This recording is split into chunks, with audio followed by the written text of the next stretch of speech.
Gloire à Jésus. Est-ce que tu peux donner gloire au Seigneur? Est-ce que tu peux acclamer ton Dieu? Gloire à Jésus. Alléluia. Nous donnons gloire toujours à Jésus parce qu'il est le Dieu qui nous a créés. Alléluia. Nous donnons toujours gloire à Jésus. Nous ne cessons de rendre toute la gloire à Jésus-Christ puisqu'il est le Dieu qui nous a créés. Il est le Dieu qui nous a, quand il nous a créés, il nous a créés parfaits. Alléluia. Et nous sommes allés nous vautrer dans la boue du péché. Et quand cela est arrivé, nous avons été souillés, nous avons été séparés, éloignés de lui. Alléluia. C'est encore lui qui a pourvu au plan merveilleux de notre rédemption. La rédemption, c'est le rachat.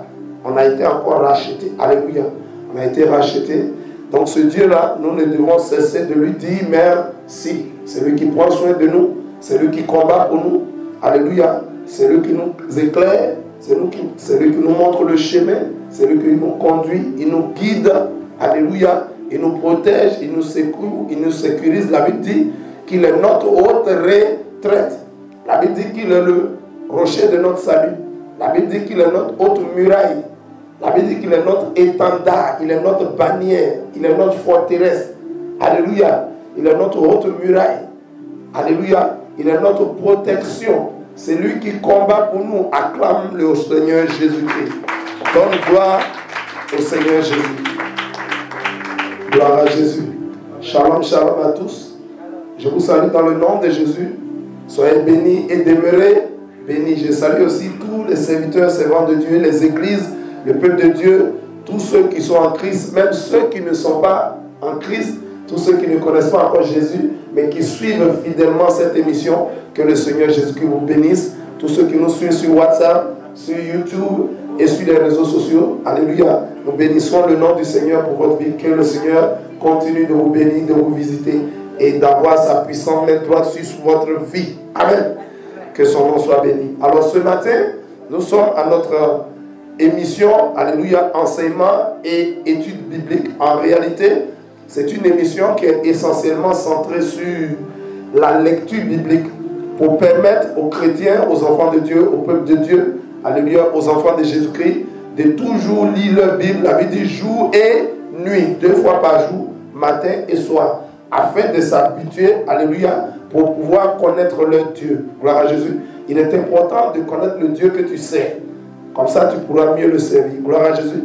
Alors ce matin, nous serons à la lecture biblique. Alléluia. Nous sommes à Acte 67. Lorsqu'on dit Acte 67, ça signifie la lecture biblique de l'Ancien Testament, partie 67. Vous verrez sur votre écran G1, L2. G1, c'est le premier groupe de livres de l'Ancien Testament. L2, c'est le deuxième livre. Le premier, c'est Genèse. Le deuxième, c'est Exode. Ce matin, hier, nous avions vu Exode chapitre 3. Nous avions terminé le chapitre. Ce matin, nous allons voir Exode chapitre 4. Comme il est de notre habitude, nous rappelons toujours le texte que nous avons vu la veille, alléluia, afin de pouvoir mieux positionner celui d'aujourd'hui ou de rajouter encore, alléluia, d'autres connaissances sur celui d'hier. Alors hier, qu'est-ce que nous avons vu? Ceci étant, qu'est-ce que nous avons vu hier? Gloire à Jésus. Alléluia. Qu'est-ce que nous avions vu? Rapidement. Hier, nous étions à Exode 3, 8, homme de Dieu. Hier nous étions... D'abord, avant de débuter, j'aimerais qu'on puisse résumer, pas résumer, mais dire le titre d'Exode chapitre 1, le titre d'Exode chapitre 2, le titre d'Exode chapitre 3, afin de dire le titre d'aujourd'hui. Amen. Oui. Exode chapitre 1. Oui. Le titre qu'on a pu donner. Le titre que nous avons proposé, c'était la souffrance du peuple d'Israël. Très bien, c'est exact. La souffrance du peuple d'Israël, oui. Exode chapitre 1. Exode 2. Naissance de Moïse. La naissance de Moïse, c'est exact. Exode chapitre 3, qu'est-ce qu'on a dit hier? On a proposé comme titre. On a proposé comme titre le buisson Adam. Amen. On a proposé comme titre le buisson Adam, qui symbolise quoi? On a dit, premier chapitre d'Exode, c'est la souffrance du peuple hébreu en Égypte. Exode 2, on a dit la naissance de Moïse. Exode 3, On a dit quoi? L'appel et l'envoi de Moïse, c'est-à-dire la mission de Moïse. Gloire à Jésus. Amen, amen. Donc, allons-y. Qu'est-ce que nous avons dit en Exode 3? Hier. Nous avons vu que Dieu s'est révélé à Moïse au travers du buisson Adam. Nous avons vu que l'Éternel Dieu s'est révélé à Moïse dans un buisson à Adam. Qu'est-ce que ce buisson symbolisait? Et on a vu que non, on a dit que non, ce buisson qui était en feu mais qui ne se consumait pas, symbolisait le peuple d'Israël. Symbolisait le peuple d'Israël. Qui était en souffrance en Égypte. Qui est un peuple qui souffre. Mais qui continue à croître, à se multiplier. Qui continue à croître et à avancer. Et on a dit que comme ça, personne ne fait détruire le peuple de Dieu. On dit tant que le peuple de Dieu reste attaché à son Dieu. Tant que le peuple de Dieu reste accroché à son Dieu. Alléluia. Tant que le peuple de Dieu reste, Jésus a dit en Jean 15, verset 5, il dit sans moi. Jean 15, verset 5, il dit sans moi, vous ne pouvez absolument rien faire. Alléluia. Il a dit je suis le cep, vous êtes le sarment. Alléluia. Si vous demeurez en moi et que je demeure en vous, ça dit tant que vous restez attachés à moi, tant que vous obéissez à ma parole, alléluia, tant que vous vivez ma parole, alléluia, vous allez produire beaucoup de fruits.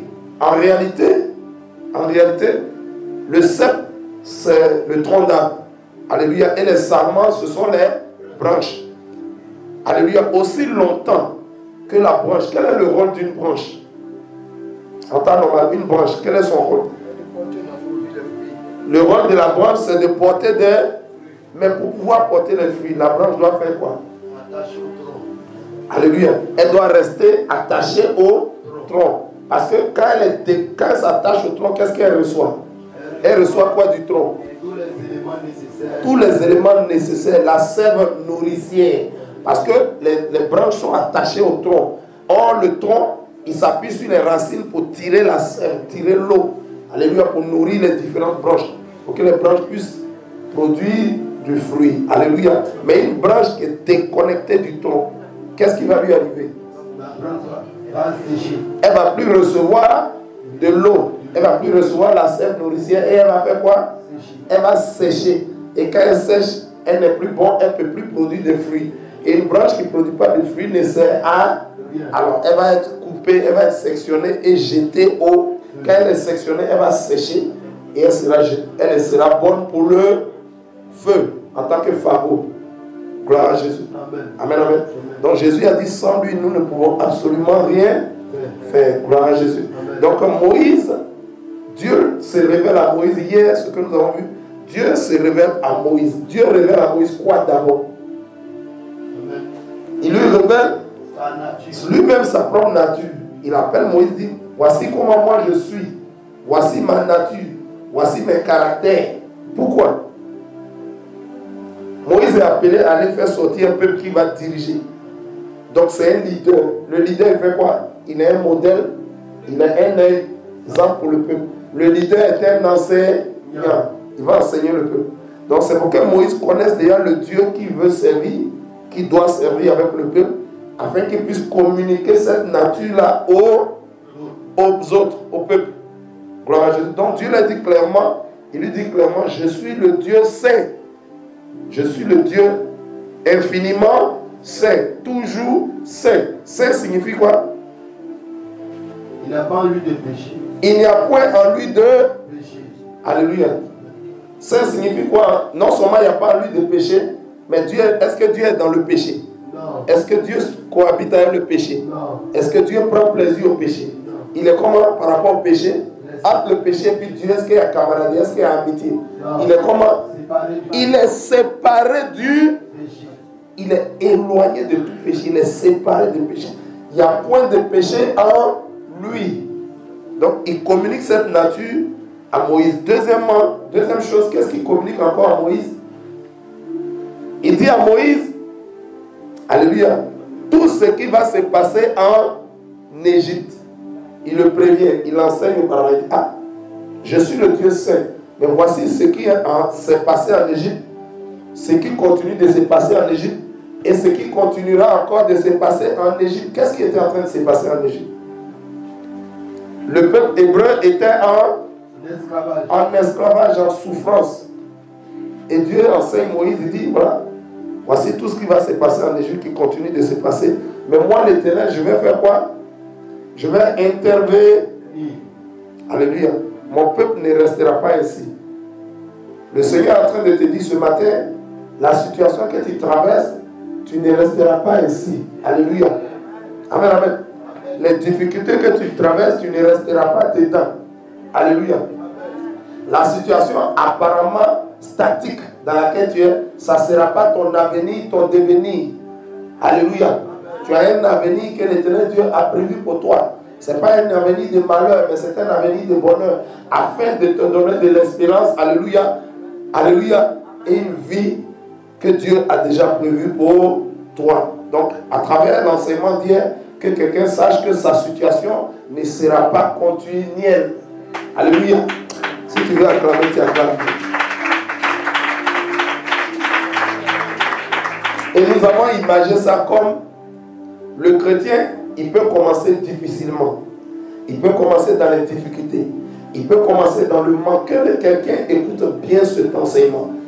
Le chrétien, le disciple de Jésus, celui qui a choisi de servir Dieu, celui qui a choisi de servir un seul Dieu, Jésus, il peut passer par les difficultés, les épreuves, le manque. Amen. Mais ça ne sera pas sa situation permanente. Dieu était en train de donner cet enseignement où il dit, ils sont en esclavage, mais ils ne sont pas nés pour être esclaves. Alléluia.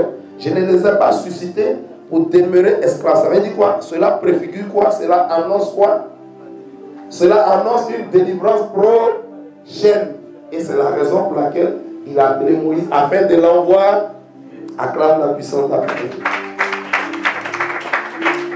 Quelle est la troisième chose que l'Éternel Dieu révèle à Moïse lorsqu'il appelle Moïse et le prépare pour la mission? Rapidement. Quelle est la troisième et dernière chose? Oui. Rapidement. Quelle est la troisième et dernière chose que Dieu révèle à Moïse? Oui. Lorsqu'il envoie Moïse, il a dit, si je vais, je dis comme l'enfant d'Israël. Il a dit, va, et tu es le Dieu qui s'appelle Je suis. Acclame la puissance de la parole. Gloire à Jésus. Alléluia. Quand il finit de révéler sa nature, il révèle aussi son nom. Dieu révèle à Moïse son identité. Moïse dit, mais si je vais, je leur dis quoi? Qui m'a envoyé? Ou bien, puisque je ne viens pas à mon propre nom.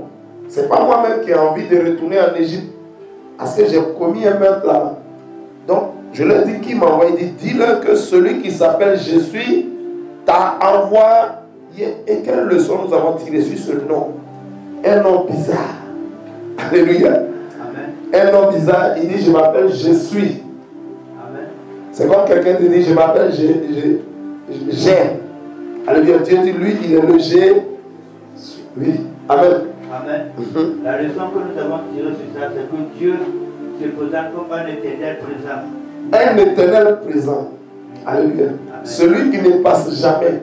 Celui qui n'est jamais dépassé. Ni par ce qui est, ni par les événements. Il est le Dieu permanent. Il est le Dieu qui a toujours existé. Qui n'a jamais eu de commencement. Et donc, par conséquent, qui n'aura jamais de fin. Il est le Dieu éternel. Alléluia. Gloire à Jésus. Donc, il révèle encore cette nature à Moïse. Quelle leçon on peut tirer de là? Souvent, les hommes ont des protecteurs. Les protecteurs, alléluia, il y en a qui vieillissent. Il y en a qui tombent malades. Alléluia. Et il y en a qui disparaissent. Ils meurent. Les gardiens, les vigiles, les forces de l'ordre. Mais celui qui te protège, il te dit, lui, il est le Je suis. Ça veut dire quoi? Tu peux compter sur ma protection éternelle. C'est pourquoi il a dit à Josué, tant que tu vis, nul ne tiendra devant toi. Il a dit à Josué, tant que tu vis là. Parce que moi je suis éternel. Donc tant que tu vis là, nul ne pourra tenir devant toi. Est-ce que quelqu'un comprend la nature du Dieu que nous servons?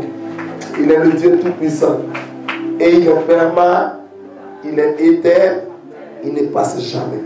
Amen, amen. Quelle autre leçon on a tiré? On va enfin terminer avec les leçons. Gloire à Jésus. Micro? Oui. Quelle autre leçon? Tout le monde partit.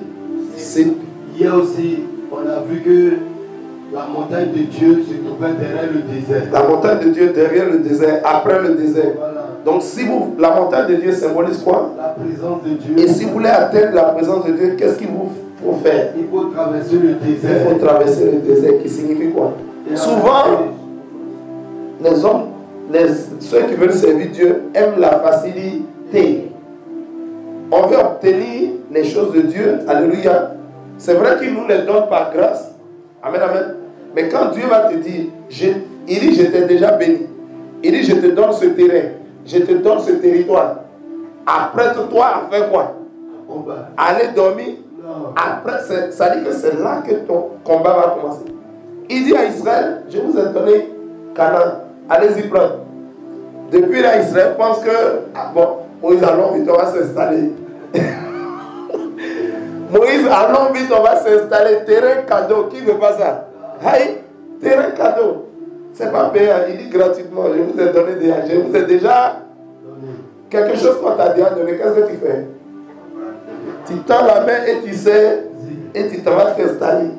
Mais ils arrivent là, ils voient des Girgasiens, des Jébusiens, des Hétiens, alléluia, des Amoréens, des Cananéens, alléluia. Ils voient même des géants sur la terre. Ils se disaient que comme Dieu nous a donné le terrain, les Cananéens ont dit, bon les gars, venez vous installer, nous on s'en bat. Les chrétiens aiment la facilité, alléluia. Il n'y a rien de gratuit sur la terre. Même le salut que Jésus nous a donné, ce n'est pas gratuit. Nous le recevons gratuitement, mais ça n'a pas été gratuit. Quelqu'un a payé. Alléluia. Tu peux recevoir quelque chose gratuitement, mais quelqu'un a déjà payé le prix. Mais le chrétien est trop gratuit. Donc il dit, allez prendre la terre. Ils voulaient rentrer, ils ont vu y aller. Ah, c'est quel bénéfice.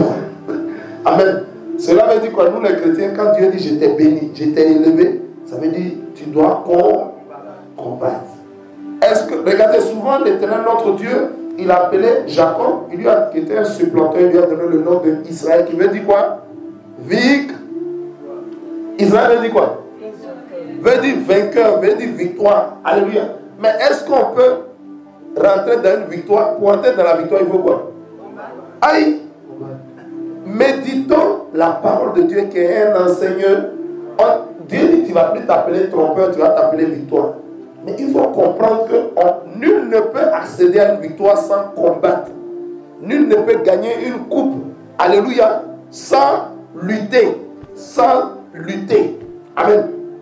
Donc la victoire même préfigure une vie de combat, une vie de lutte. La victoire, la victoire est au bout. Alléluia. Ça veut dire que tu dois combattre pour pouvoir saisir la coupe. L'apôtre Paul pouvait dire, j'ai vaincu, alléluia. Il dit, j'ai combattu le bon combat, celui de la foi. J'ai achevé la course, alléluia. Et l'apôtre Paul a combattu. Il était partout, en train de faire l'évangélisation des croisades. Il recherchait les gentils, c'est-à-dire les païens partout, pour leur annoncer Christ et pour leur annoncer le salut éternel. Gloire à Jésus. Que quelqu'un acclame la puissance de la parole. En tant que disciple de Jésus, en tant que chrétien, sache que devant nous, il y a un combat. Alléluia. Quand devant toi, il y a un combat, tu fais quoi? Tu te prépares. Le combat, ça dit que tu dois rentrer dans une victoire. Donc il y a des luttes, des combats devant toi. Tu fais comment? Tu vas dévier? Non. Tu sautes? Non. L'obstacle? Tu fais quoi? Tu dévies? Non. Tu dois affronter. Alléluia. C'est ta destinée. Nous, en tant que chrétiens d'ici de nous sommes des combattants. Tu veux pas, tu as un combat à mener. Alléluia. Que ce soit un combat physique comme spirituel, tu as un combat à mener. Mais nous, notre combat au jour d'aujourd'hui, c'est un combat, c'est beaucoup plus un combat spirituel. Parce que la Bible nous dit, nous n'avons pas à lutter contre la chair, le sang, mais nous avons à lutter contre des principautés, des dominations. Alléluia. Des esprits méchants dans les lieux célestes. C'est un combat spirituel. Amen, amen. Est-ce que tu es prêt pour ce combat? Amen. Qui est prêt pour ce combat? Acclame la puissance. On ne recule pas. Alléluia. On ne recule pas. On ne dévie pas. On ne surmonte pas. On ne laisse pas. On n'abandonne pas. On persévère On continue jusqu'à remporter la vie. Wow. Alléluia. Gloire à Jésus. Un chrétien, ce n'est pas quelqu'un qui abandonne. Never give up. L'anglais pouvait dire never. N'abandonnez jamais. Alléluia. Nous sommes nés pour combattre. Alléluia. Nous sommes nés pour combattre. Amen. Quand je parle de né, je parle de la nouvelle naissance. Je parle de la deuxième naissance en Jésus. Et nous sommes déjà nés selon nos parents. Mais désormais, nous sommes nés en Christ. Donc quand tu es sauvé là, c'est pour combattre. Le service de Jésus, c'est un combat contre les puissants des ténèbres. Alléluia. Alléluia. Et contre les œuvres de la chair qui nous tirent vers le bas. Alléluia. Parce que la Bible dit rechercher les choses d'en haut. Nous sommes appelés pour vaincre, à obéir à la parole de Dieu et à rechercher les choses spirituelles. Amen. Parce que le spirituel domine sur le physique. Celui qui a la victoire dans le spirituel a la victoire dans le physique. Gloire à Jésus. Quelqu'un comprend? Acclame la puissance de la parole. Chrétien, n'oublie jamais cela. Tu es né pour combattre. Alléluia. Nous, notre combat, ce n'est pas avec des armes. Alléluia. Amen, amen. Ce n'est pas avec des armes physiques. Ce n'est pas avec des fusils. Ce n'est pas avec des couteaux, des machettes. Nous, notre combat, c'est la parole de Dieu. C'est un combat spirituel. Feu, sortez. Esprit impur. Alléluia. Nous sommes appelés à combattre contre les puissants des ténèbres afin d'avancer. Gloire à Jésus. Alors nous continuons. Les leçons sont finies. Oui. On a vu aussi que Dieu a demandé à Moïse d'enlever ses souliers, ses chaussures. Et on a dit que ces chaussures, c'est l'image du péché. Puisque Dieu est un Dieu de pureté. Un Dieu de pureté, un Dieu de sainteté. Si Dieu t'a approché de lui, il faut te séparer du péché. Il faut te séparer de tout mal, de tout péché, se séparer du monde et tout ce qui est dans le monde. Acclamons la puissance de la parole. Effectivement, c'est l'une des... Donc, Dieu est resté hier avec Moïse sur sa nature sainte. Dieu n'a pas bougé. Il était là, je suis saint. Enlève tes souliers. Sépare-toi. N'approche pas d'ici. Dieu était toujours sur sa nature sainte. Et il le sera toujours. Gloire à Jésus. Que le nom de Jésus-Christ soit béni. Amen, amen. Alors, nous allons faire l'étude biblique d'aujourd'hui, la lecture biblique. Nous prenons Exode chapitre 4. Prenez vos Bibles, s'il vous plaît. Que tous ceux qui nous suivent, excusez-moi, que tous ceux qui nous suivent sur les réseaux sociaux veuillent bien prendre leur Bible. Vous pouvez prendre vos Bibles. Allons dans le deuxième livre du Pentateuque, Exode chapitre 4. Le deuxième livre, c'est le livre d'Exode. Et nous lisons. Nous débutons la lecture biblique. Moïse répondit et dit: voici, ils ne me croiront point. Alléluia. Quel est le titre qu'on peut donner? On a déjà donné le titre de chapitre 4. Alléluia. Voilà. Ok, donc on continue. Moïse répondit et dit: voici, ils ne me croiront point. Et ils n'écouteront point ma voix. Mais ils diront: l'Éternel n'était point apparu. Regardez, Dieu dit à Moïse: lève-toi, va. Mon peuple est en esclavage, tu vas le libérer. Amen. Mais quand Moïse va, est-ce que Moïse peut aller rencontrer Pharaon sans voir le peuple qui est concerné, sans annoncer la bonne nouvelle au peuple vers qui il les envoie? Est-ce que Moïse peut aller directement chez Pharaon? Il lui faut absolument passer par le peuple pour leur dire: ah, Dieu m'est apparu, il dit de venir vous libérer. Pour que le peuple sache au moins ce pourquoi il est venu. Pourquoi le peuple devait être informé? Pour leur liberté, mais pourquoi? S'il venait, puis le peuple dit: non, il faut nous laisser où on est, il ne faut pas nous libérer. Il est venu annoncer la nouvelle pour que le peuple fasse quoi? Le soit d'accord, lui donne son accord, alléluia, et le soutienne. Est-ce que notre Dieu est un Dieu brigand, un Dieu despote, un Dieu despotique? Est-ce que Dieu nous force? Dieu veut qu'en toutes choses nous soyons d'accord. Tu veux te marier, il faut que tu sois d'accord. Quelqu'un veut t'épouser, il faut que tu donnes ton accord. Tu veux travailler avec quelqu'un, vous devez être d'accord. Est-ce que deux marchent ensemble sans s'être convenus? La Bible dit: est-ce que deux personnes peuvent, ils ne se sont pas attendus et puis disent: non, on va faire le ministère, on va faire on va se marier, Dieu ne veut pas qu'on force quelqu'un. Dieu ne prend pas en considération les mariages forcés. Donc il dit: va. Moïse dit: mais le peuple vers qui tu m'envoies, ils ne me croiront pas. Quand quelqu'un ne croit pas, comment on appelle cela? L'incrédulité. Donc, dans un premier temps, il fallait que Moïse et le peuple soient d'accord pour la mission que Dieu leur a donnée. Amen. Donc, il devait aller voir le peuple pour leur en parler. Mais il dit que ce peuple-là, parce que Moïse a déjà eu affaire au peuple d'Israël, il était lui-même en Égypte. Quand souvent il y avait des parlements, quand il vient intervenir, on dit, oh, toi, quitte là, qui t'a établi maître sur nous? Qui t'a dit, toi, tu es notre chef? Il sait que ce peuple est comment? C'est un peuple qui est difficile. Donc Moïse dit, ils ne vont pas me croire. Quand on ne croit pas, comme on appelle l'incrédulité, voilà un problème qui se pose. Tu me dis d'aller libérer un peuple, mais si le peuple ne croit pas, on fait comment? Est-ce que sans la foi, alléluia, Hébreux 11, verset 6, sans la foi, il est impossible d'être agréable à Dieu. Car il faut que celui qui s'approche de Dieu sache que Dieu existe et qu'il est le rémunérateur de tous ceux qui le cherchent. Amen. Amen, amen. D'où l'intervention de la foi. Moïse est parti en mission, mais il dit, ah, le peuple là, ce n'est pas un peuple qui croit. Alléluia. C'est un peuple incrédule. Donc, il parlait à Dieu, il intervenait, il faut que la foi puisse intervenir. Dieu lui dit quoi? Moïse répondit, il dit, voici, ils ne me croiront point. Ils n'écouteront point ma voix. Mais ils diront, l'Éternel n'était point apparu. Pourquoi Moïse disait que le peuple ne va pas le croire? Quelles sont les raisons? Les raisons pour lesquelles Moïse dit le peuple ne va pas me croire, oui. Première raison. Première raison parce qu'il connaissait la nature de ce peuple. Il connaissait la nature de ce peuple. C'était un peuple difficile. C'était un peuple qui aimait, ils se révoltent pas contre les Égyptiens. Pourquoi? Les Égyptiens ont quoi? Ils ont la chicotte, ils ont le bâton. Donc ils obéissaient aux Égyptiens. Les Égyptiens ont la chicotte qui représente quoi? Le pouvoir, l'autorité, le jugement, la condamnation. Le bâton représente, donc ils avaient peur de condamnation. Est-ce que ça c'est quoi? Est-ce que nous sommes appelés, nous les chrétiens, alléluia, à avoir peur de notre Dieu? La Bible nous appelle à quoi? À craindre, pas à avoir peur de Dieu, mais à le craindre.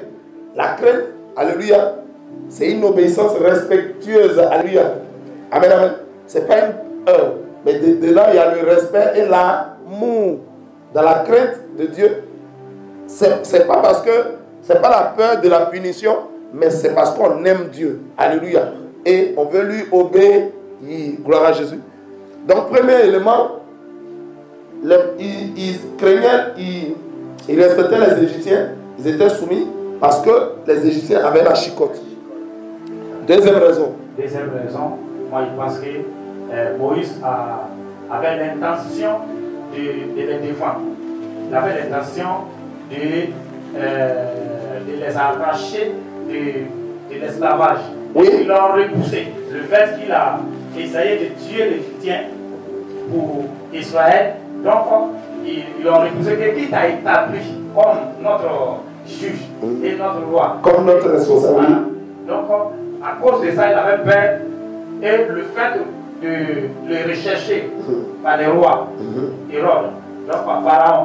Donc il avait peur de deux raisons là qu'il avait empêché de croire que les Israéliens vont l'obéir. Amen. D'accord, ok. On va prendre une autre réponse. La première réponse, il a dit que parce que les Égyptiens avaient la chicotte. C'est pourquoi Moïse dit ceux-là, ils ne vont pas croire. Alléluia. Ils ne vont pas croire. Ils ne vont pas écouter ma voix. Ils écoutent les Égyptiens, les Égyptiens les chicotent. Mais moi, j'ai quel pouvoir pour qu'ils puissent me croire? Oui, ensuite. Une raison aussi que je peux avancer, c'est que Moïse, c'est vrai qu'il est hébreu, mais il a été élevé selon la science et la sagesse des Égyptiens. Il a été élevé selon la science et la c'est-à-dire. C'est-à-dire il a grandi dans le palais de Pharaon. Or, Pharaon ne connaît pas Jésus-Christ. Donc, avant qu'il ne quitte en Égypte pour fuir, on n'a jamais entendu que Moïse a parlé de l'Éternel Dieu.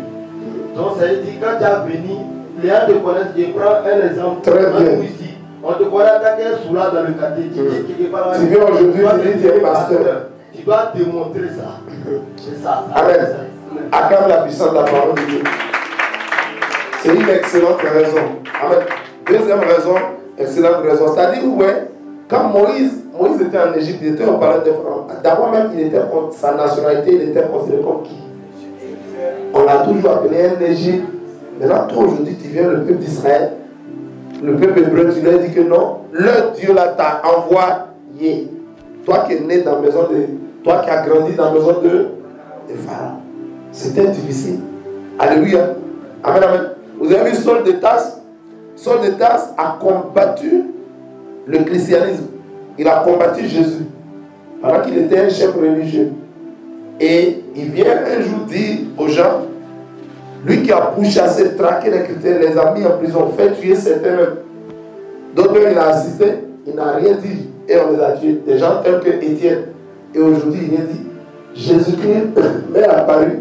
Je suis maintenant serviteur de Jésus. D'ailleurs, lui là, il était dans l'autre camp avant. C'est difficile à croire. Donc Moïse aussi a été confronté. Moïse dit, ceux-là ne vont pas me croire. Gloire à Jésus. Autre raison. On a aussi le long moment d'esclavage passé.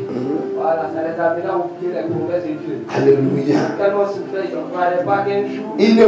Ils ne croyaient plus qu'il y a un Dieu qui sauve. Le Dieu de leurs ancêtres qu'ils ont toujours prié. Attends, est-ce que nous on a Dieu? On est en esclavage depuis 10 ans, 20 ans, 100 ans, 150 ans, 200 ans. C'était plusieurs générations d'esclavage. Est-ce que le premier qui est rentré en Égypte, est-ce qu'il existait toujours? 430 ans. Donc, c'est-à-dire, le papa est dans l'esclavage, l'arrière-grand-père est dans l'esclavage, le grand-père est dans l'esclavage, le fils est dans l'esclavage, son fils est dans l'esclavage, l'arrière-petit-fils. C'était plusieurs générations d'esclaves. Donc, ils ont perdu toute foi en Dieu. Des fois, quand nous sommes dans des épreuves telles, qu'est-ce qu'on dit? Dieu nous a oubliés. Donc aujourd'hui, tu as venu leur dire que Dieu veut que tu les libères. Ils ne vont pas croire. Il y a tellement de raisons. Alléluia. Gloire à Jésus. Acclame la puissance de la parole de Dieu. Moïse répond, voici, ils ne me croiront point. Ils n'écouteront point ma voix. Mais ils diront, l'Éternel n'était point apparu. Quand tu dis à quelqu'un, l'Éternel m'a envoyé, puis on dit non, l'Éternel ne t'a pas envoyé. On prend Moïse pour qui?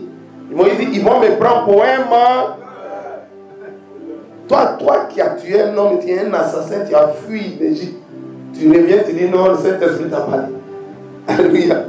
Amen, amen. Ils le prendront pour un menteur, pour quelqu'un qui raconte des histoires. Alléluia. Amen, amen. Continuons le verset. L'Éternel lui dit, qu'y a-t-il dans ta main? Il répondit, une verge. Il y avait une communication entre Moïse et Dieu, le grand roi. Quand il a dit, ils ne vont pas me croire, Dieu a vu que Moïse était un homme faible. Alléluia. Amen, amen. Moïse était faible. Il n'avait pas la renommée. Il n'avait pas le ministère. Il n'avait pas l'actu pour venir dire aux Hébreux, si Dieu m'envoie. L'Éternel dit, c'est quoi tu as dans ta main? Il dit une verge. Une verge, c'est quoi? Un bâton. Alléluia. Il dit, j'ai un bâton dans la main. Pourquoi Dieu lui dit, tu as quoi dans ta main? Oui. Amen. Dieu lui dit, tu as quoi dans ta main? Parce que Dieu s'appuie toujours sur quelque chose que nous avons. Quelque chose que nous avons. Amen. Quelque chose que nous avons pour travailler. Dieu lui dit, tu as quoi dans ta main? On va arriver sur cet aspect. Mais quand ce qu'un homme a dans la main, c'est quoi? Oui. C'est pas Dieu qui a ça dans sa main. C'est pas un animal qui a ça dans sa main. L'homme a ça dans sa main. Quand l'homme a quelque chose dans la main, c'est quoi? Oui. Hein? Chicotte. Non. Ce qu'on trouve dans la main d'un homme. En général, on parle d'artifice. Un artifice, c'est quoi? C'est ce qui est fabriqué par l'homme. C'est ce qui vient de la main de l'homme. Dieu lui dit, tu as quoi dans ta main? Alléluia.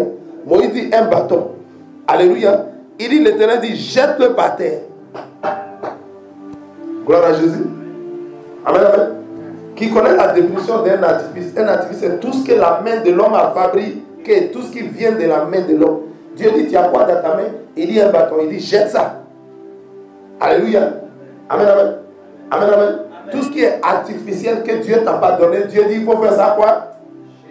Jeter ça, ça veut dire quoi? Te débarrasser de Dieu te donne des cheveux naturels. Toi, tu prends cheveux fabriqués. C'est cheveux artificiels. Dieu dit, il faut jeter ça par terre. Alléluia. Ça veut dire, débarrasse-toi-en. Amen. Amen, amen.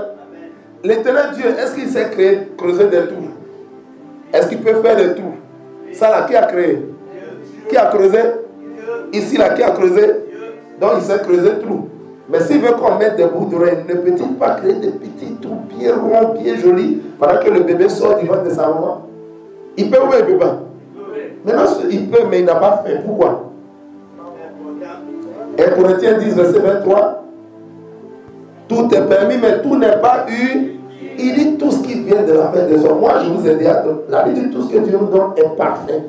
Deutéronome 32, verset 4 dit quoi?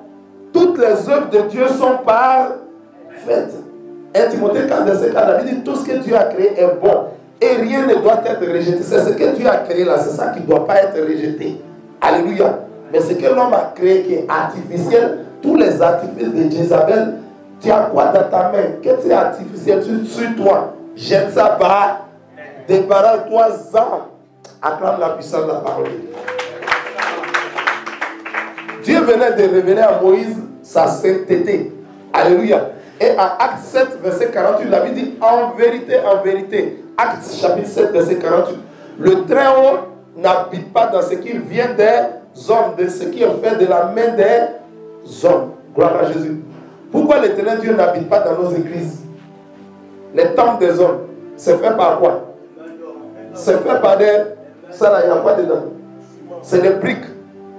Alléluia. Qui fabrique les briques? C'est un maçon. Le maçon c'est qui? C'est un homme. En vérité, le Très-Haut n'habite pas dans ce qui est fait des mains d'hommes.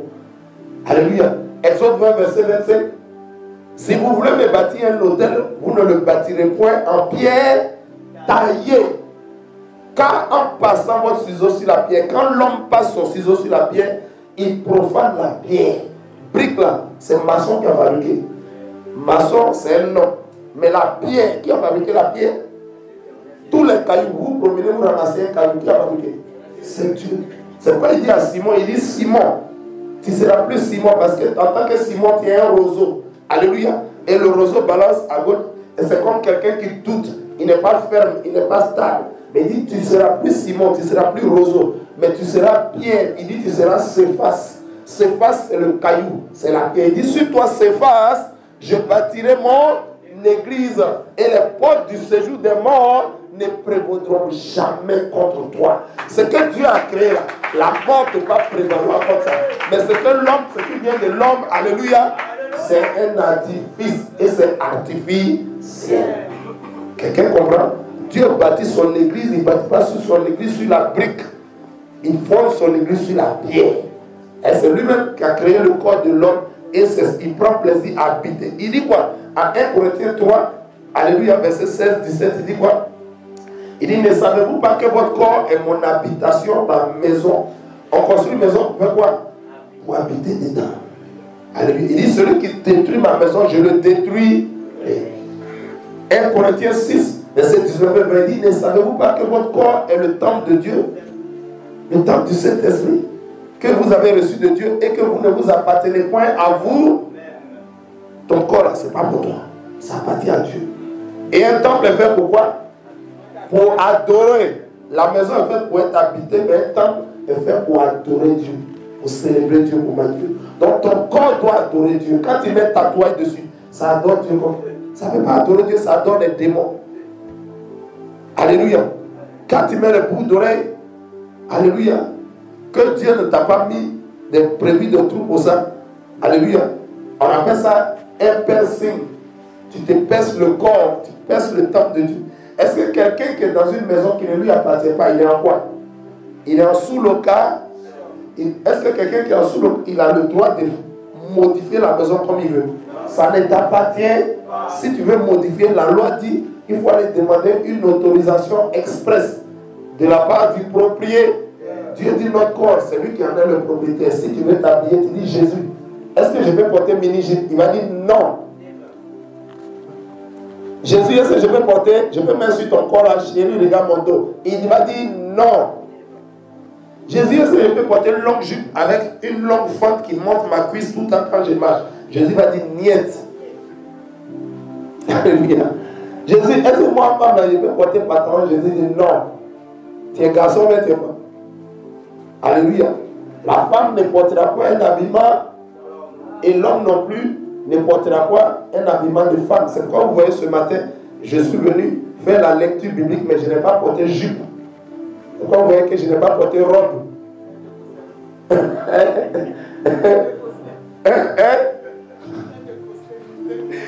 Un Écossais. Il y a quelqu'un qui m'a dit un jour, mais docteur, les Écossais là, ils portent jupe, non, c'est leur tradition. Quelqu'un pense que Dieu va juger le monde là avec tradition ou bien coutume de quelqu'un. C'est ce que tu crois. Il n'en est absolument rien. Dieu jugera le monde, pas avec coutume de quelqu'un, pas avec la tradition de quelqu'un, mais avec la parole de Dieu. Acclame la puissance de la parole. Il dit Moïse, tu as quoi dans ta main? Il dit un bâton, il dit jette ça d'abord. Alléluia, jette ça. Alléluia. Amen, amen. Deuxième leçon, alléluia, il dit tu as quoi dans ta main? Homme de Dieu, vas-y. En deuxième moment, il dit tu as quoi dans ta main? Amen. En Oui. deuxième moment, il dit tu as quoi dans ta main? Moïse avait un bâton. Il avait un bâton. On dit quoi? Le bâton qui signifie la puissance. Le ministère de puissance. Oui, oui. Et l'autorité. Mais d'abord, le bâton était vil. Il était vil, sans valeur. C'est pourquoi le bâton vient de la main d'un homme. Tout ce qui vient de la main de l'homme, alléluia, ça n'a pas la même valeur que ce que Dieu, qui vient de Dieu, n'est-ce pas? Donc c'est un simple bâton. Au début, le bâton que Moïse a, c'est un simple bâton. Mais vous allez voir dans la suite. Donc il dit, tu as quoi dans ta main? Ça veut dire un simple bâton. Amen. Et il dit, jette ça. Gloire à Jésus. Quand Moïse a jeté le bâton, alléluia, le simple bâton, allons-y dans le verset 3, l'Éternel dit, jette-le par terre. Et il le jeta par terre. Quand Dieu a dit, est-ce que Moïse a obéi? Moïse dit, non, je ne jette pas mon bâton. Aïe, ces bâtons-là, je prends pour suivre les brebis là, de Jéthro, et tu me dis de jeter. C'est ce que Moïse a dit. Hein? La Bible dit, quand Dieu dit, jette le bâton par terre, Moïse jeta le bâton par, comment on appelle ça? L'obéissance. Dans la préparation, dans ta formation, il te faut apprendre à obéir à Dieu. Alléluia. Dans ta formation où tu es en train d'être formé pour être envoyé en mission, pour que Dieu t'utilise, il faut que tu commences à apprendre l'obéissance. Quand Dieu dit, tu fais. Alléluia. Si Dieu interdit, tu ne fais pas. Il faut que tu commences à apprendre l'obéissance et la soumission à la parole de Dieu. Gloire à Jésus. Quand Dieu a dit, il faut jeter, si Moïse ne jetait pas, Moïse allait être disqualifié. Mais quand il a jeté, alléluia, automatiquement, qu'est-ce qui est arrivé? Allons-y dans le verset 4. L'Éternel dit, jette-le par terre, il le jeta, et elle, c'est-à-dire la verge, devint un cerf. On appelle ça comment? Simple bâton qui devient serpent. Comment on appelle ça? Alléluia. Le miracle est venu d'où? Moïse dit, Dieu dit, jette le bâton, Moïse a jeté, et il lui a mis. Le miracle vient d'où? Les vrais miracles, les miracles authentiques de Jésus viennent de l'obéir. Tu peux dire que tu es serviteur de Dieu. Alléluia, tu ne veux pas obéir à Dieu. Tu ne veux pas craindre Dieu. Tu dois chercher des fétiches, des trucs pour faire des miracles. Alléluia, c'est parce que tu ne veux pas obéir. Sinon, Dieu là, il est puissant. Quand nous étions à l'école biblique, il y a un pasteur qui disait toujours, Seigneur, je cherche la puissance. Vraiment, j'ai besoin de puissance. Où est la puissance de Dieu? Vraiment, je veux la puissance. Pourtant, nous sommes en train d'étudier la parole de... Alléluia. Alléluia. Tu veux la puissance, non, ça est où? Ça est dans la parole. Alléluia. Tu veux l'autorité, ça est où? Ça est dans la parole de Dieu. En dehors de la parole de Dieu, c'est quelle autre puissance tu peux chercher? Tout est dans la parole de Dieu. Les bénédictions, les grâces, la puissance, l'autorité est dans la parole de Dieu. Tu es en train d'étudier la parole, tu dis tu cherches puissance. Alléluia. Pourquoi Jésus était tout puissant? Parce que lui-même, il était là, la parole. Tout ce qu'il te faut, c'est d'obéir à la parole que tu es en train d'étudier. Et tu vas commencer à voir les miracles de Dieu, les prodiges de Dieu. Alléluia. Et les bénédictions de l'Éternel qui ne sont suivies d'aucun. C'est tout. Quand Moïse a obéi, Dieu dit jette, il a jeté automatiquement, il eut mis miracle.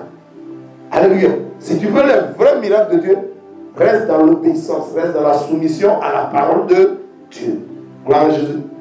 L'Éternel dit jette par terre, il le jeta par terre et devint un serpent. Et Moïse fuyait devant lui.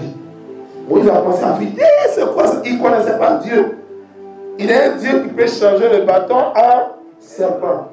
Alléluia. Il est le Dieu qui change l'eau en vin. Gloire à Jésus. Il est le Dieu qui change l'eau en sang. Alléluia. Il est le Dieu qui change les fous en hommes de Dieu respectables. Il est le Dieu qui change les prostituées en mères de famille. Alléluia. Honorables. Il est le Dieu qui change les sorciers. Alléluia. En pasteurs. Et qui change les satanistes. Alléluia. En prophètes des nations. Alléluia. Il est le Dieu de la transformation. Il est le Dieu des miracles authentiques et véritables. Pas des semblants de miracles. Gloire à Jésus. Amen, amen. Amen, amen. Les miracles authentiques viennent de Dieu. Et la contrefaçon vient de l'ennemi. Quand Moïse a obéi, il eut automatiquement miracle. Verset 4, l'Éternel dit à Moïse. Alléluia. Amen, amen. Quand il a vu le serpent, il a commencé à fuir devant le serpent. Amen, amen. Tant que tu es dans l'obéissance, pourquoi tu fuis les miracles de Dieu? Pourquoi tu fuis la présence de Dieu? Alléluia. Pourquoi tu fuis le serpent que l'Éternel dit envoie? Parce que le bâton s'était changé en... Quand Moïse a vu le serpent, hey, c'est mon bâton là qui est devenu comme ça. Il a commencé à s'éloigner, il a commencé à fuir. Si tu restes dans l'obéissance, tu n'as pas besoin de fuir ce que Dieu envoie. Alléluia. Et ce que Dieu envoie, alléluia, ça sera toujours pour te bénir. Quand aussi longtemps que tu es dans l'obéissance et la soumission. Gloire à Jésus. L'Éternel dit à Moïse, étends ta main et saisis-le par la queue. Gloire à Jésus. Amen, amen. Il étendit la main et le saisit, et le serpent redevint une verge dans sa... Le serpent est redevenu bateau. Dieu dit quoi? Étends ta main et saisis le serpent. Aïe. Si c'était toi là, Dieu dit prends ce serpent là, tu fais comment? Quel sera le premier sentiment que tu as? La peur. Est-ce que la peur vient de Dieu? Moïse a eu un peu peur du serpent, mais quand Dieu dit saisis-le, il a avancé sa main la saisi. Pourquoi Dieu dit par la queue? Amen. La queue symbolise quoi? Il devait saisir le serpent, mais par la queue. La queue est où par rapport à la tête? Hein? Voilà. La tête, qu'est-ce que symbolise la tête? Non? La tête. La Bible dit Christ est la tête de l'église. La tête symbolise le chef. Les chefs, tous ceux qui sont les autorités, les chefs, les responsables. Et la queue, qui a la queue? Je serai la tête et jamais la... Dieu dit saisis-le par la queue. Alléluia. Amen, amen. Il n'a pas dit par la tête, il dit par la queue. Physiquement, si tu saisis un serpent, il peut te mordre. Et quand tu le prends par la queue, alléluia, automatiquement, qu'est-ce que Moïse a fait? Moïse a obéi. La queue signifie ce que tu n'aimes. Ça dit qu'au niveau de la tête, c'est ceux qui dirigent. Mais tu saisis par la queue. Gloire à Jésus. Dieu était en train de donner un enseignement à Moïse pour dire quoi? Là où je t'envoie, travaille dans l'humilité, dans l'obéissance, dans la soumission. Ne t'enorgueillis pas, parce que je vais te donner les signes que je te montre. Ça va te donner le pouvoir devant le peuple et devant le Pharaon. Alléluia. Mais reste soumis. Alléluia. Reste dans l'humilité. La queue est où? La queue est derrière. La queue est derrière. Il dit reste humble. Il ne faut pas que tous ces pouvoirs que je vais te donner te montent à la tête. Reste toujours à la queue. Amen. Reste toujours dans l'humilité. Regardez, Jésus est qui? Jésus est le maître. Il est le Seigneur. Il est la tête de l'église. Mais c'est Jésus qui vient laver les pieds de ses disciples. Il dit, venez, je vais laver vos pieds. Les autres disciples approchent bien et disent, non, Seigneur, non, moi, quoi? C'est toi qui nous commandes. D'habitude, sur notre terre ici, c'est les chefs là. C'est vous, nous, on doit laver vos pieds. Alléluia. C'est nous, on doit te servir. Et toi, tu veux laver nos pieds. C'était un enseigneur. Vous savez, par rapport à la tête, les pieds sont où? Les pieds sont à... Donc celui qui veut laver les pieds de quelqu'un, il est obligé de faire quoi? Il est obligé de s'abaisser. Qui est une position d'humilité. il doit s'abaisser. Jésus était en train de leur montrer que marquez que je suis votre chef. Alléluia. Je peux m'abaisser. Le signe de s'abaisser signifie quoi? Servir. Jésus dit, je suis venu non pour être servi, mais pour servir. Acclame la puissance de la parole de Dieu si tu comprends quelque chose. Alléluia. Dans l'œuvre de Dieu, alléluia, si tu veux être un bon serviteur, il faut servir les autres. Quand la mère des fils de Zébédée, Jacques et Jean, est venue avec ses enfants, dit Jésus, je veux que mes enfants là, ils soient l'un à ta droite, l'autre à ta gauche. Jésus a dit quoi? Vous ne savez pas ce que vous êtes en train de demander. Alléluia. Amen, amen. Vous ne savez pas ce que vous êtes en train de demander. Il voulait être chef, il voulait être en avant. Alléluia, il voulait être devant. Jésus a dit, voici, recevez cet enseignement. Celui qui veut être le chef là, il n'a qu'à être le serviteur des autres. Si tu veux être le restaurateur chef, il faut servir les autres. Car nous sommes venus pour servir et non pour nous servir. Beaucoup de serviteurs de Dieu n'ont pas compris ça aujourd'hui. Quand ils viennent, ils veulent se servir. Ils sont là pour se servir. Au lieu de servir, Jésus était le plus grand parce qu'il était venu, il a servi. Il a lavé les pieds de ses disciples. Acclame la puissance de la parole. Il dit saisis-le par la queue. Gloire à Jésus. Il dit à Moïse, tu as vu ça là, c'est miracle, c'est la puissance. Quand tu vas faire ça devant les gens, ils vont commencer à te craindre. Ils vont commencer à avoir peur de toi. Ils vont commencer à t'honorer. Mais si tu tout restes dans l'humilité, reste humble. Il ne faut pas que ce pouvoir-là te monte à la tête. Gloire à Jésus. Quelqu'un comprend bien? Tu comprends bien? Acclame le Seigneur si tu comprends. Et le serpent redevint le bâton. Verset 5. C'est là, dit l'Éternel, ce que tu feras afin qu'ils croient que l'Éternel, le Dieu de leur père, t'est apparu. Le Dieu d'Abraham, le Dieu d'Isaac, le Dieu de Jacob. Alléluia. Il dit, voilà les signes que tu vas faire. Verset 6. L'Éternel lui dit encore, mets ta main dans ton sein. Il mit sa main dans son sein, puis il la retira. Et voici sa main était couverte de lèpre blanche, comme la neige. On appelle ça comment? Quelqu'un qui a une très bonne santé, il met sa main dans son habit. Il sort la main et la main devient lépreuse. Alléluia. De la santé à la maladie. On continue. Gloire à Jésus. Verset 7, l'Éternel dit, remets ta main dans ton sein, c'est-à-dire dans ton habit. Il remit sa main dans son habit, puis il la retira de son sein, et voici, elle était redevenue comme saine. Ça vous rappelle quoi? Il est l'Éternel qui guérit, il est l'Éternel qui apporte la maladie, il est l'Éternel qui frappe, il est l'Éternel qui guérit, qui restaure. Alléluia. Il est l'Éternel qui punit. Alléluia. Il est l'Éternel aussi qui délivre. C'est lui qui envoie, qui transforme la main saine en main malade, mais qui ramène la main malade en main saine. Il est le Dieu des miracles. Autant acclame la puissance de la parole. Allons-y dans le verset 8. S'il ne te croit pas, dit l'Éternel, et ne t'écoute pas la voix du premier signe, il croira à la voix du signe, deuxième signe, du dernier signe. Verset 9. S'il ne croit pas même à ces deux signes et n'écoute pas ta voix, tu prendras de l'eau du fleuve et tu la répandras sur la terre, et l'eau que tu auras prise du fleuve deviendra du sang sur la terre. Qui comprend cette révélation? Qui comprend ce que Dieu est en train de nous enseigner? Dieu est le maître du spirit, et il était en train de montrer à Moïse que moi je suis pas un Dieu des Égyptiens où tu vas là. Ils ont plein de dieux, mais ils ne valent rien. Amen. Amen, amen. Il était en train de dire à Moïse que je ne suis pas la même chose que les dieux de l'Égypte. Moi, je suis un Dieu unique, un seul Dieu par rapport aux centaines de dieux que les Égyptiens ont. Alléluia. Les Égyptiens, leurs dieux qu'ils ont sont des idoles. Ils ont des yeux, mais ils ne voient point. Alléluia. Ils ont des oreilles, mais n'entendent point. Alléluia. Amen, amen. Ils ont des bouches, mais ne parlent point. Ils ont des pieds, mais ne peuvent pas se déplacer. C'est les hommes qui sont obligés de les prendre pour les déplacer. Pourtant, il dit qu'ils sont les dieux de ceux qui les soulèvent. Regardez le Dieu Dagon, le Dieu des Philistins. Quand ils prient, ils firent l'erreur de prendre l'âge de l'alliance. Et ils sont allés à l'âge dans la maison de leur Dieu Dagon. Quand ils se sont réveillés le matin, Dagon est à... Les ténèbres et les lumières ne peuvent cohabiter. Ils ont soulevé Dagon. Un Dieu qu'on soulève. Toi, c'est ton Dieu, mais c'est toi qui le soulèves. c'est toi qui le laves, c'est toi qui le nourris. En général, quel est cet être que toi tu laves, tu habilles, tu nourris? C'est qui? Dans ta maison, c'est qui tu laves, qui te donne à manger, c'est qui? Ton bébé. C'est un enfant. Maintenant, toi, ton Dieu, tu dis c'est ton Dieu, mais il est comme ton enfant. Tu le laves, tu le nourris, tu prends.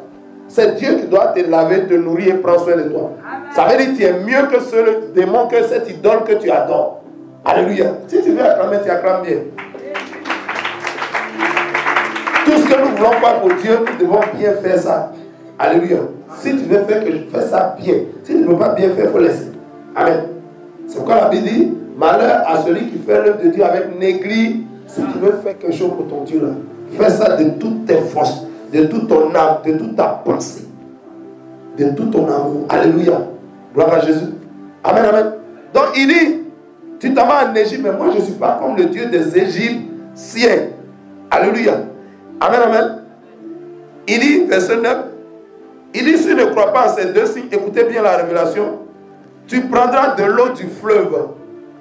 Moïse était où? Quand Moïse va aller et sera avec les anciens de l'Égypte habitent où? Ils habitent à Goshen. Ils n'habitent pas où les Égyptiens habitent. Mais Goshen, comme là-bas, c'est l'Égypte. Mais ils sont à Goshen. Alléluia. Mais Dieu dit, quand tu vas aller parler à les gens, tu vas faire ces deux signes-là. S'ils ne croient pas, sors de Goshen, va au bord du fleuve Nil. Prends l'eau là-bas. Est-ce que là où les Hébreux étaient, il n'y avait pas l'eau? Ils n'avaient pas d'eau dans des bassines, dans des... Alléluia. Au jour d'aujourd'hui, tu as l'eau dans le robinet. Mais Dieu dit à Moïse, s'il ne croit pas à ces deux signes, va dans le fleuve. Dans le fleuve, il y a quelle eau là-bas? L'eau qu'elle avait, elle est comment? L'eau nature. Est-ce que c'est l'eau artificielle? Est-ce que c'est l'eau qui a été travaillée? Est-ce que c'est l'eau on a mis, comment on appelle ça? C'est qu'on met dans les piscines, dans ces là. Alléluia. Est-ce que c'est l'eau comme ça? Dieu dit deux fois, il dit, lisons le texte, vous allez voir. Verset 9. S'il ne croit pas même à ces deux signes et n'écoute pas ta voix, tu prendras l'eau du fleuve. Tu la répandras sur la terre.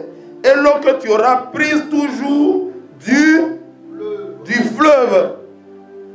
À partir de 2, ça veut dire quoi? C'est une insistance. À partir de 2, on peut parler de plusieurs. Dieu insiste. Il dit, il ne faut pas prendre n'importe quelle eau. Miracle, il te dit, il faut aller faire là. Ne prends pas n'importe quelle eau. Il ne faut pas prendre l'eau du robinet. Il ne faut pas prendre l'eau dans bassine. Il ne faut pas les baptiser dans bassine. Il ne faut pas les baptiser dans baptistère. Il ne faut pas les baptiser dans piscine. Alléluia. Mais va où il y a l'eau naturelle. Baptise-les dans l'eau naturelle. Dieu insiste. Il dit, tu prendras. À Goshen, il y a des bassines, il y a des réservoirs d'eau, tout ça. Il dit, non, non, non. Va prendre l'eau dans le fleuve. Et il insiste, l'eau que tu auras prise dans le fleuve. Dieu pouvait dire, va prendre l'eau. Dieu ne pouvait pas dire, prends l'eau devant Dieu, la chance. Regardez, ça suppose que Moïse vient à Goshen. Il échange avec les anciens d'Égypte.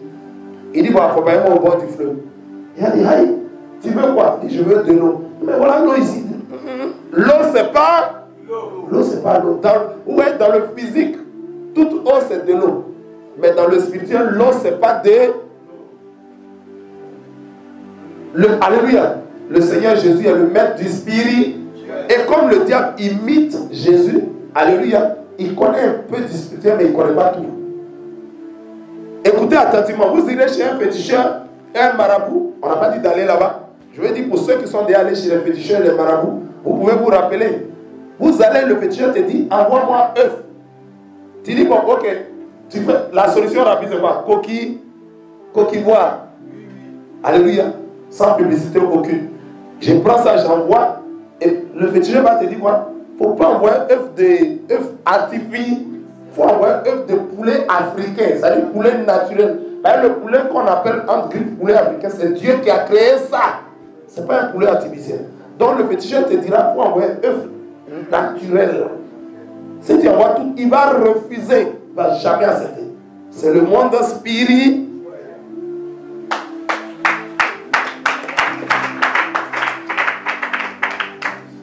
Alléluia. Jésus est esprit. Alléluia. Alléluia. Et il est le maître du spirit. Si tu es enfant de Dieu, il te demande de marcher par l'esprit. Il ne te dit pas de marcher par la chair. Alléluia. On ne baptise pas dans baptistère. On baptise dans l'eau naturelle. Est-ce que quelqu'un comprend? Quelqu'un comprend la révélation qui est dedans? Jean-Baptiste baptisait où? Jean-Baptiste baptisait où? Dans le Jourdain. Le Jourdain, c'était quoi? Fleuve, l'eau naturelle. Gloire à Jésus. Le monde spirituel vous enseigne. Pour vous dire quoi? Alléluia. Le Seigneur dit à Moïse, va prendre l'eau du fleuve. Il n'a pas dit, va prendre de l'eau. Et puis changer ça en sang. Il dit, j'exige l'eau du fleuve. J'exige l'eau nature. Que quelqu'un acclame la puissance de la parole de Dieu. Est-ce que tu reçois quelque chose? Au jour d'aujourd'hui, il y a poulet artificiel. C'est vrai ou bien faux?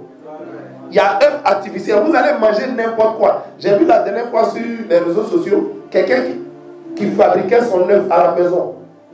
Oui. Oui. Oui. Les œufs qu'on mange, on casse les œufs, on mange. Tout ce qui n'est pas naturel, qui est artificiel, ça crée toujours problème. Même le monde même nous enseigne.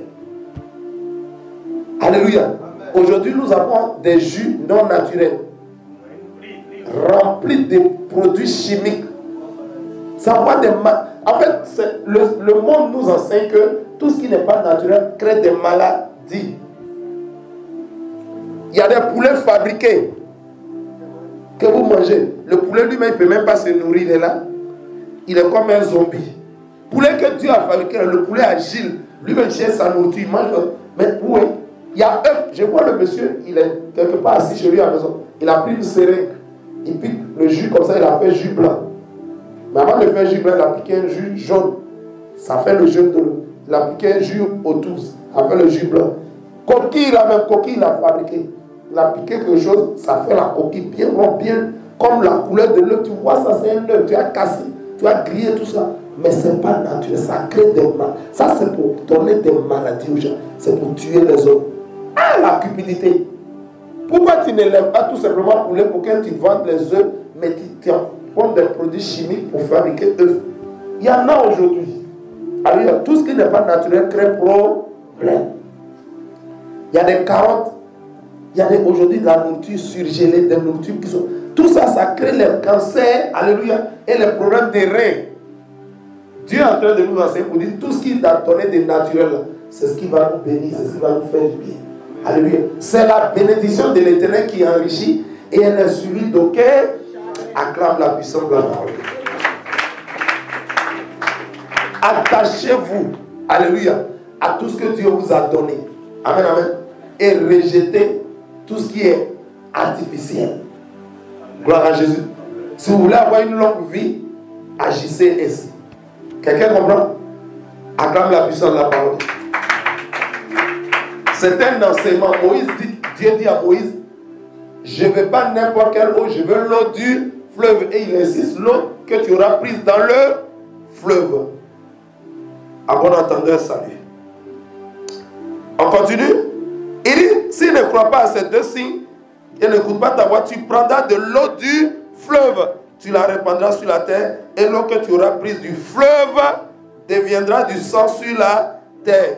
Moïse dit à l'Éternel, ah Seigneur, je ne suis pas un homme qui a la parole facile, et ce n'est ni d'hier ni d'aujourd'hui, d'avant-hier, ni même depuis que tu parles à ton serviteur, car j'ai la bouche et la langue embarrassées.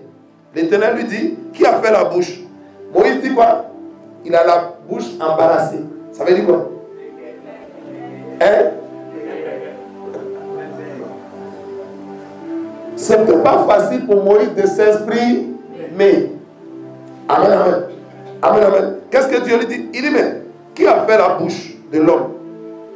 Qui rend muet ou qui rend sourd? Dieu est en train de lui montrer sa puissance. Qui rend voyant ou aveugle? N'est-ce pas moi l'Éternel? Alléluia. Qui rend sourd? Qui rend muet? Je connais un homme de Dieu. Je ne dirai pas son nom. Je vais taire son nom. Je connais un homme de Dieu. Quand il était jeune, dans une église, il bégayait. Il bégayait. Il ne pouvait pas croire. Tout le monde se moquait de lui. Personne ne pouvait savoir qu'il allait un jour être un grand serviteur de Dieu. il bégayait. Donc quand à l'église il commence, les gens disent, pardonnez, prenez le micro. Souvent, on fait l'adoration dans l'église, on dit que chacun, il y a une partie où on dit que chacun commence à adorer Dieu. Quand il veut chanter, il dit, je vais chanter plus. Saint-Esprit, quand il commence Saint-Esprit, il allait voir le groupe musical, il dit, je vais rentrer dans le groupe, on dit, pardon, la liste est bouclée, il n'y a plus de place. Pourquoi on l'a rejeté? Parce qu'il bégayait. Il avait la langue embarrassée. Gloire à Jésus. Quand il va dans un groupe d'évangélisation, il dit pardon, on veut gagner vite les âmes. Mais toi, quand tu as dit Jésus t'aime, tu peux prendre 3 heures de temps pour dire Jésus t'aime. Le monsieur va partir. Tous les groupes de l'église le refusaient. Un jour, il allait demander, il dit Seigneur, si il doit te servir, je vous assure, je vous dis la vérité aujourd'hui, il parle correctement. Il parle normalement. Et il est devenu un très grand serviteur. Tu ne peux même pas imaginer que lui, là, il bégayait avant. Dieu est tout puissant. Il dit qui a donné la bouche? Qui donne met la parole dans la bouche? Alléluia. Qui donne le parler en langue? C'est qui? Qui met la parole dans la bouche? Qui met les prédications? Qui met les enseignements dans nos bouches? Alléluia. Qui rend sourd? Qui rend voyant? Qui rend aveugle? C'est toujours Jésus. Acclame la puissance de Jésus. Verset 12. Il dit, va donc, je serai avec ta bouche et je t'enseignerai ce que tu auras dit. Et Moïse dit, ah Seigneur, envoie qui tu voudras envoyer. Aïe. Dieu te dit, c'est toi, j'ai choisi pour partir. Tu dis, envoie quelqu'un d'autre. Ça vous rappelle qui? Je leur dis, pardon, il faut prendre quelqu'un d'autre. Moi là, je suis fatigué. Pourquoi? Les Ninivites, alléluia. Ninive, c'est l'ancien nom de l'Irak. Les Ninivites, c'est l'ancien nom de l'Irak. Amen. Donc, Dieu envoie Jonas en Irak, l'Irak ancienne, l'Irak classique. Jonas dit non, parce qu'en ce moment, les Irakiens attaquaient beaucoup Israël. Ils prenaient leur récolte, ils leur prenaient tout. Donc, des gens, quand Dieu dit va les évangéliser, Jonas dit je ne peux pas. C'est comme toi aujourd'hui. Tu as envie d'annoncer l'évangile seulement à tes frères, à tes soeurs à la maison, tes cousins, tes cousines. Mais ton voisin qui est ton ennemi, lui là, il va périr dans le feu de l'enfer. Pourtant, c'est lui que Dieu veut que tu ailles annoncer l'évangile. C'est vrai ou bien c'est faux? Il y a des chrétiens qui choisissent pour évangéliser. Ceux-là, ça c'est mes ennemis. Il ne peut pas leur parler de Jésus. Ceux-là, non, ceux-là, lui là, il m'a parlé mal. Il ne peut pas lui parler de Jésus. L'autre là, il trie pour pouvoir évangéliser. C'est ce que Dieu nous a dit. La grande commission, c'est quoi? Allez, faites de nos amis seulement, de ceux qui nous aiment, faites de toutes les nations. Mais dans toutes les nations à qui? Il y a tes amis, tes ennemis, tes sympathisants, ceux qui ne t'aiment pas, ceux qui te persécutent, ceux qui te méprisent, ceux qui te maudissent. Dieu, Jésus, il faut prier pour eux. Il faut les bénir. Gloire à Jésus. Amen, amen. Donc Jonas voulait évangéliser des bonnes personnes en Christ, ceux qui l'aimaient. Jésus a dit, je ne suis pas venu pour les bonnes personnes. Je suis venu pour les malades. Alléluia. Pour ceux qui sont malades et pour les rejeter. Gloire à Jésus. Donc l'évangélisation concerne qui? Ça concerne tout le monde. Alléluia. Moïse dit, pardon, il faut envoyer quelqu'un d'autre. Il ne faut pas m'envoyer. Alléluia. Mais si Dieu t'a choisi, est-ce que toi tu connais plus que Dieu? Pour dire qu'il ne faut pas, il va t'envoyer, il n'a qu'à envoyer quelqu'un d'autre. Amen, amen. Allons-y dans le verset 13. On a fini ça, il dit, envoie qui tu voudras envoyer, mais en tout cas pas moi. Alors la colère de l'Éternel s'enflamma. Pourquoi la colère de l'Éternel s'est enflammée? Pourquoi? Hein? Il avait désobéi. En quoi faisant? Dieu dit, Moïse, toi, il faut partir. Il dit, non, il faut envoyer quelqu'un d'autre. Il y a des chrétiens qui sont comme ça. Dieu dit, toi, va faire. Il dit, non. Ou bien tout simplement, il ne parle pas, mais il ne fait pas la chose. Vous avez vu ça dans la Bible, non? Dans les évangiles, il y a un père qui avait 2 fils. Il dit, toi, va faire ça. L'un dit, je ne vais pas. Il dit, toi, va faire. L'autre dit, oui, je vais aller faire. Mais celui qui a dit, il ne va pas faire, il allait faire. Et celui qui a dit, il va faire, il n'a pas fait. Alléluia. Qui a obéi? Des deux qui a obéi? Des deux qui a obéi? Celui qui a dit je ne fais pas, mais qui finalement est allé faire. Amen. Amen. Mais celui qui dit je vais faire un semblant d'obéissance et finalement il n'a pas fait. Entre les deux, qui a atteint le résultat? Celui qui avait dit il ne fait pas. Gloire à Jésus. Continuons. Il dit alors la colère de l'Éternel s'enflamma. Quand on désobéit, on attire sur nous la colère de Dieu. N'y a-t-il pas ton frère Aaron le Lévite? Je sais qu'il parlera facilement et le voici même qui vient au-devant de toi. Et quand il te verra, il se réjouira dans son cœur. Vous savez, la Bible dit quoi? Quand Dieu a choisi quelqu'un, il dispose même favorablement, même ses aînés. Amen, amen. Il dispose favorablement, même tes ennemis. Gloire à Jésus. Amen, amen. C'est pourquoi la Bible dit, alléluia. La Bible dit, l'Éternel Dieu, il peut même utiliser tes ennemis pour te bénir. C'est vrai ou c'est faux? Alléluia. Alléluia. Acclame la puissance de la parole de Dieu. Nous sommes à quel verset? Amen. Verset 15. Il dit, tu parleras, tu mettras les paroles dans sa bouche, et moi, je serai avec ta bouche et avec sa bouche. Et je vous enseignerai ce que vous aurez à faire. Dieu devient le Dieu qui est avec les bouches. Alléluia. On ne fait pas avec la bouche. On parle. On s'instruit. Mais Dieu dit, il est avec notre bouche. Ça veut dire quoi? Il dit, quand on va vous accuser, on va vous juger, ne vous inquiétez pas de ce que vous allez dire. C'est moi qui vais mettre la parole dans votre bouche. Il est le Dieu qui a fait parler les prophètes. Il est le Dieu qui a fait parler le prophète Ézéchiel, qui a fait parler le prophète Élisée, qui a fait parler le prophète Jérémie, qui a fait parler le prophète Amos, le prophète Osée, le prophète Malachie. Il est le Dieu qui a fait parler, qui fait parler toujours ses serviteurs. La Bible dit Dieu parle tantôt d'une manière, tantôt d'une autre. Il peut faire parler un âne, un anon, il peut faire parler l'anon de Balaam, alléluia. Il peut faire parler même des animaux. Gloire à Jésus. Il est le Dieu qui met la parole dans nos bouches. Il est le Dieu qu'on appelle la parole. La parole, acclame la puissance de la parole. Verset 16, il dit, il parlera pour toi au peuple, il te servira de bouche et tu tiendras pour lui la place de Dieu. C'est-à-dire, Aaron devient le prophète de Moïse et Moïse devient qui? Dieu. Gloire à Jésus. Pourquoi Dieu dit à Moïse, je fais de toi un Dieu? J'aimerais dire à quelqu'un, en fait, spirituellement, comme nous sommes des enfants de Dieu, l'enfant de quelqu'un c'est qui? L'enfant d'un foyer. L'enfant de Dieu c'est qui? Alléluia. C'est un Dieu. Donc en fait dans l'esprit nous sommes de petits dieux. Mais nous sommes de petits dieux pourquoi? Aussi longtemps que nous restons attachés à, aussi longtemps que nous restons obéissants à Dieu, nous sommes des petits dieux. Dieu dit il va faire de Moïse un. Pourquoi? Pourquoi Dieu dit ça? Dieu envoie Moïse en Égypte où il y a un homme qui se fait appeler. On appelle ça la loi de la réciprocité. Alléluia. Amen, amen. La loi de la réciprocité, on se parle entre nous. Gloire à Jésus. On se parle entre nous. Si en Égypte il y a un Dieu là-bas, Dieu envoie qui en mission? Un Dieu pour parler à Dieu. Amen, amen. La Bible appelle ça la loi de la réciprocité. Gloire à Jésus. Amen, amen. Acclame la puissance de la parole de Dieu. Il dit à la place de Dieu, il dit prends dans ta main cette verge avec laquelle tu feras les signes. Alléluia. Amen, amen. Moïse s'en alla, je pense que nous sommes au verset 16. On a 17.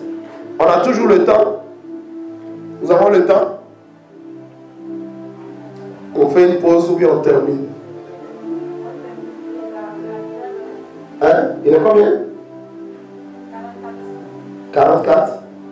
Alléluia. Gloire à Jésus. Nous sommes à quelle heure? 44. Ok. Que le nom de Jésus-Christ soit béni. Alors on continue. Il parlera pour toi au peuple et il te servira de bouche et tu tiendras pour lui la place de Dieu. Prends dans ta main cette verge avec laquelle tu feras des signes. Alors, on me fait croire que le temps est parti. Gloire à Jésus. Mais j'aurais bien aimé qu'on aille jusqu'au bout de ce chapitre. Si Dieu nous fait grâce. Alléluia. La Bible dit, on va essayer. 18, Moïse s'en alla de retour auprès de Jéthro, son beau-père, et lui dit, laisse-moi, je t'ai pris, aller rejoindre mes frères qui sont en Égypte, afin que je vois s'ils sont encore vivants. Jéthro dit à Moïse, va en paix. Quand il a fini de croiser Dieu, alléluia, la Bible dit qu'il est retourné, il a dit à Jéthro, le Dieu dont on parle de lui, à Goshen, aujourd'hui je l'ai rencontré. Il m'a enseigné beaucoup de choses. Donc, il m'envoie en mission. Donc, je te demande, puisqu'il habitait chez Jéthro, quand tu habites chez quelqu'un que tu veux prendre congé de lui, qu'est-ce que tu fais? Tu demandes quoi? La permission. Donc, il dit à Jéthro, permets-moi d'aller en Égypte, de retourner en Égypte. Est-ce que Jéthro accepte? Il dit, va en paix. Alléluia. L'Éternel dit à Moïse, va, retourne en Égypte, car tous ceux qui en voulaient à ta vie sont morts. Verset 20. Moïse prit sa femme, ses fils, les fit monter sur des ânes et retourna dans le pays d'Égypte. Il prit dans sa main la verge de Dieu. Aïe. Quand Moïse venait en Égypte, il n'était pas marié. Quand il quittait l'Égypte, il n'était pas marié. Quand il est arrivé à Madian, il n'était toujours pas marié. Alléluia. Amen, amen. Et il s'occupait du troupeau de son beau-père. Il a ramassé un bois là-bas et il a commencé à utiliser ça. Et un jour, Dieu le voit, il dit, tu as quoi dans ta main? Il dit un simple bois. Aujourd'hui, Dieu l'envoie en Égypte. La Bible appelle ce bois-là, verset 20, il prit dans sa main le bois de Dieu. Le simple bois d'un homme est devenu le bois de Dieu. Pourquoi le bois de Moïse est devenu le bois de Dieu?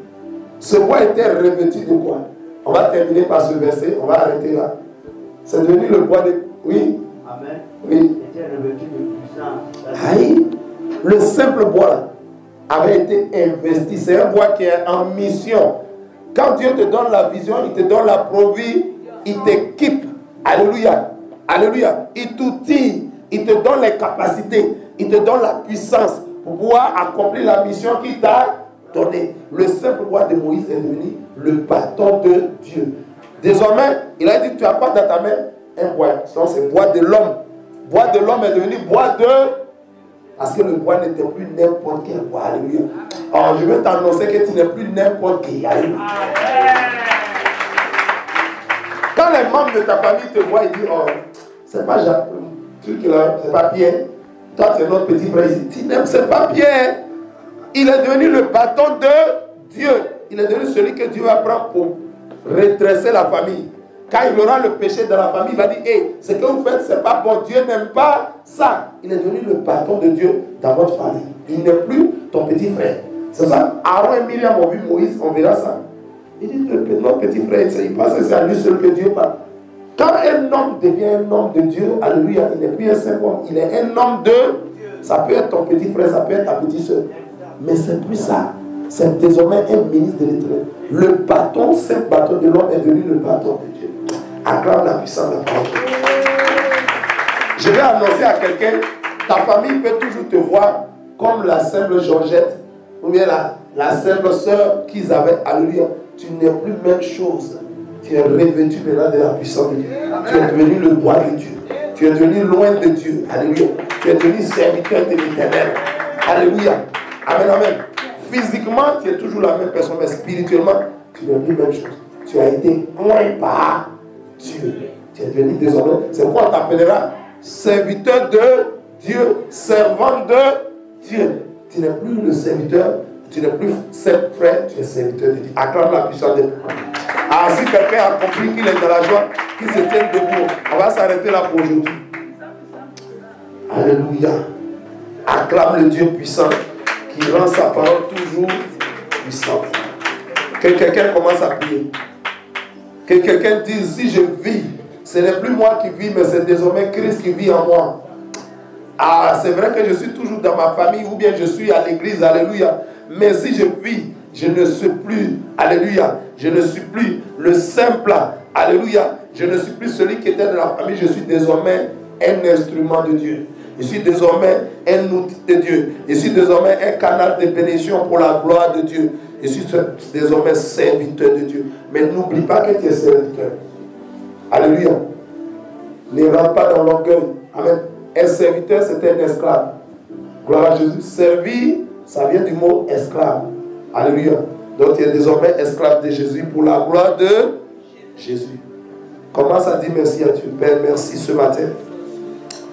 Nous sommes tes serviteurs, nous sommes tes esclaves et nous sommes dans la joie. Nous acceptons cela.